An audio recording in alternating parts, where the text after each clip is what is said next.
wants. So it's not good. Let's change that.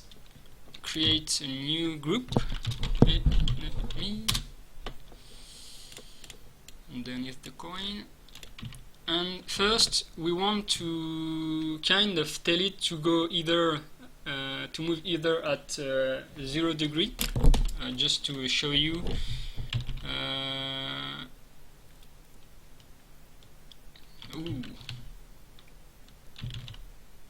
Okay, here it's 0 degree, here it's 90, here it's 180, and here it's 270. Okay, you can consider the other way around. You know, the angle in this direction will be minus 90, etc. But you just have to remember this for now. So we want our enemy to go to a 0 degree angle, and then when it collides, goes back to 180, and then go back to 0, 180. By default, let's set them to 0 degree. Let me see something. Set angle, acceleration. So by default 0 degree, angle of motion 0 degree, and when they collide, enemy collision with collider, you change to angle to 180. Oh, I have problems with number today. Whew. But you want to do that only if he is not going in this direction.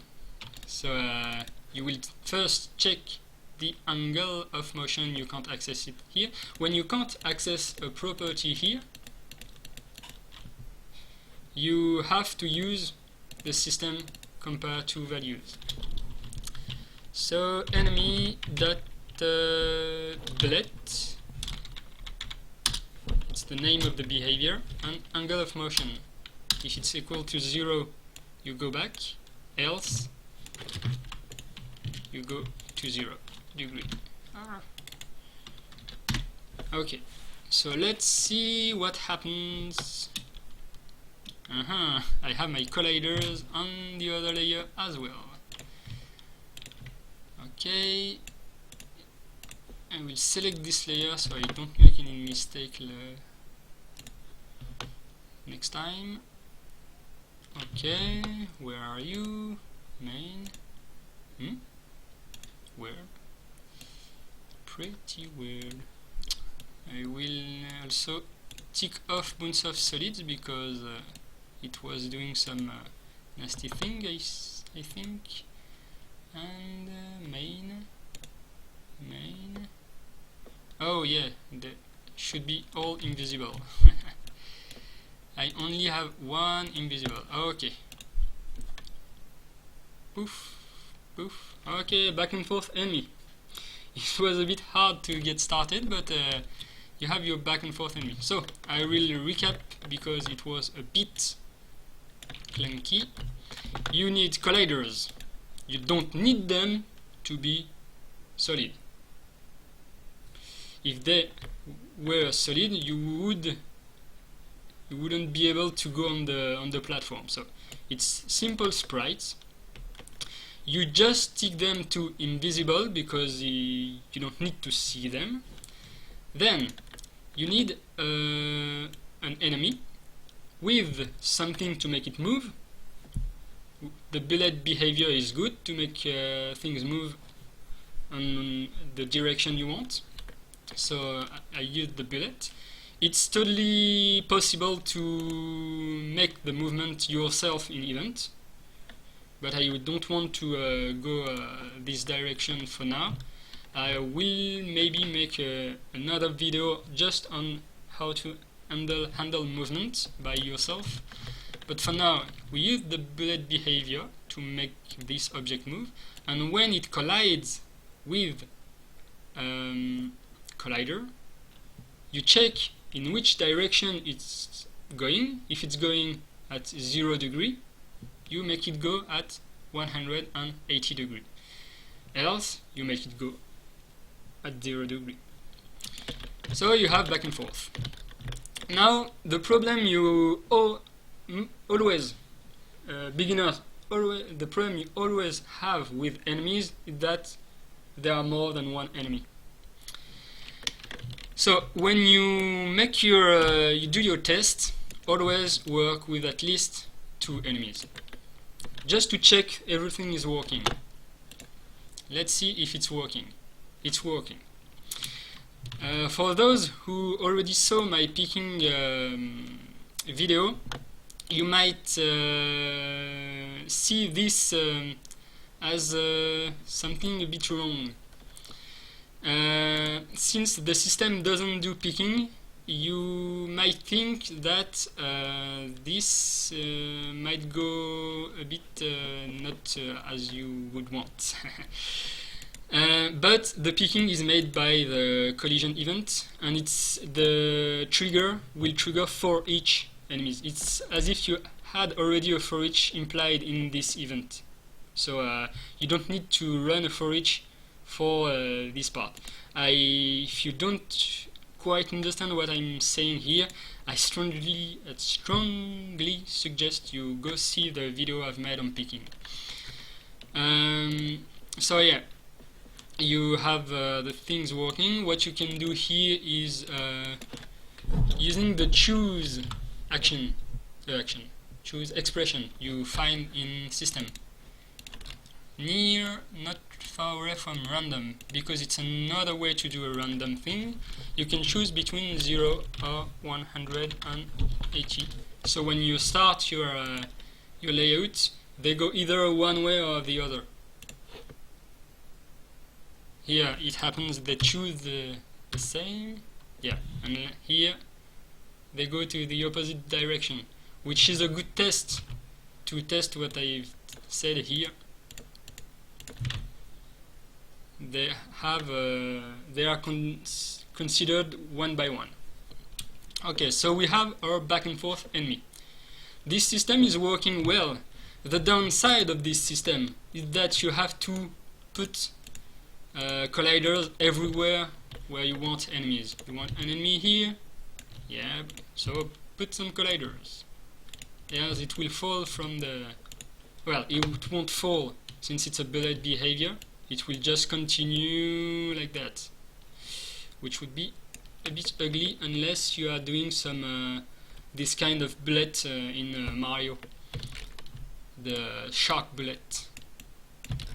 So you have your back and forth, and I think that's the easiest way and the more visual way to handle back and forth enemy. The problem with the Cine behavior is that you have no parameters for speed. You only have a magnitude, which tells you how far you go from your starting point. A magnitude of 50, I think it's 50 on this side or 50 on this side, or 50 of total, I don't remember. Let's try this. I will activate... I can't deactivate the bullet behavior here. I will clone this object, so I will have the same behavior already. It will just not be used in the event. I will remove the bullet and just see what the 50 means here. To see what it means, I can just change the size of this one to 50 and position this one here. Let's see. Okay, activate the behavior and make it visible, please. Visible. Okay, so yeah, that's the 50 means how much you change from the starting position on each side. So if you want to handle speed from only this data, you will have to calculate the period of the movement. Here it means in 4 seconds you will do this, this, and this. You will do 50. I think it's that. Huh? 1, 2, 3, 4.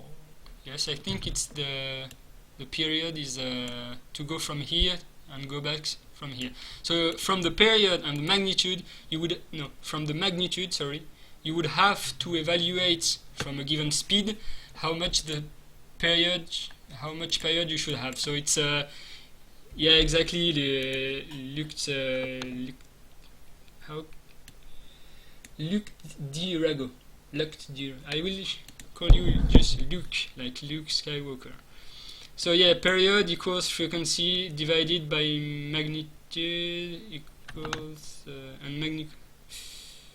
Yeah, frequency. Anyway, no, period is frequency. I think it's 1 over period, etc. But when you handle the back and forth with the sine behavior, you will need some math to make it work as you want.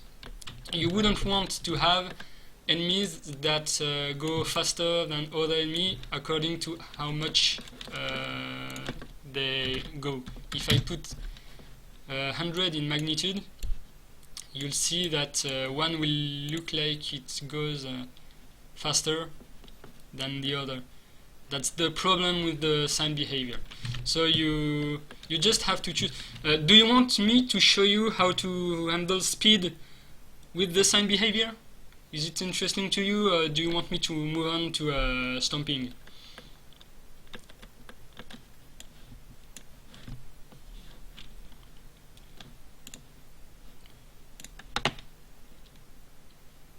Okay. You asking for some math? I see. Not scared. What I did is my original enemy. That's the one we will keep, I think. But I will show you with the sine behavior how to make it work. So I have my enemy sine or enemy sine here. I will even change their color so we see them as not being the same as these ones. I will remove this one. So we have two enemies hanging in the air, and I will show you how to handle this. So the period is something you want to calculate on start of layout. It won't change. They will always have the same magnitude. So to handle the period, I will do this in start of layout in a new sub-event, so it's separated. And so the period is exactly this one here. Enemy sine set sine period to this. What happens here?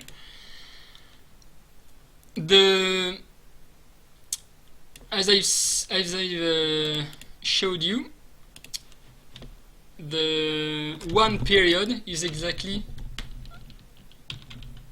it's the start. One period is first this, then this, then this.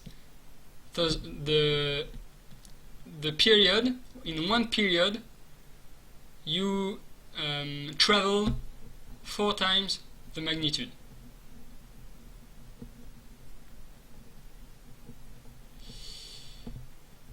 That's the distance you travel. You want a speed. This is what you want, because you want your enemies to go from here to here. What you want as well is a given speed. Let's say 100 pixels by second. And you have a formula that binds speed, distance, and time. This formula is speed, or vitesse, you say vitesse in English, I think, equals distance over